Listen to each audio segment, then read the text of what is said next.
Hey guys, in this video I'll show you how to create a navbar in Framer.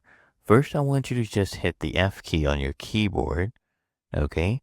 And then we are going to create a frame. So just hit the F key and now I can draw a frame. So I'll draw one right here. Okay, I'll leave it at this size. And now we can change the color, right?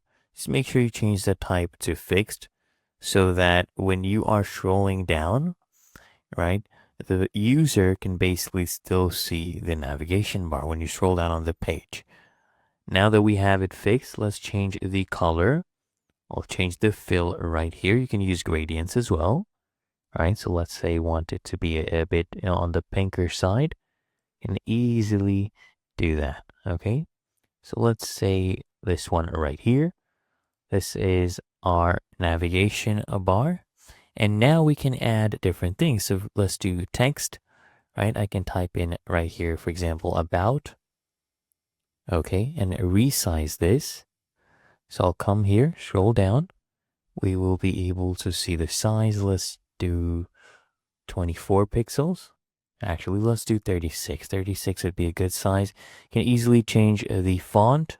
Okay, can change the colors as well and see what actually works for you. Just use white in this case, or you can of course try to match your theme. Okay, so you put about and then we can put more. So I'll just go ahead and paste this and change this to contact us, for example. Okay, and then you can do another one, for example, pricing. You can just bring this here.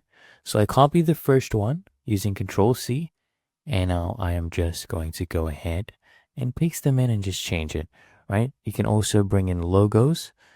So I'll bring in this logo right here. Okay, you can go ahead and resize as you see fit. Just make sure you have the logo selected. So you can come here to layout. If you are basically selecting the wrong things, you can just come to layers and select this one right here, the correct one, and move that. Okay, as you can see, now I'm able to just move this one. And of course, what you can also do is group all of them together so it doesn't end up moving. So I'll just go ahead and resize this logo. Okay, so I'll just resize it so it fits there perfectly in this size. As you can see right there, now that looks perfect. And after you're done basically creating all of this and designing it, you can start linking these texts to the different pages you have available on your website. Otherwise, it's really that easy and simple.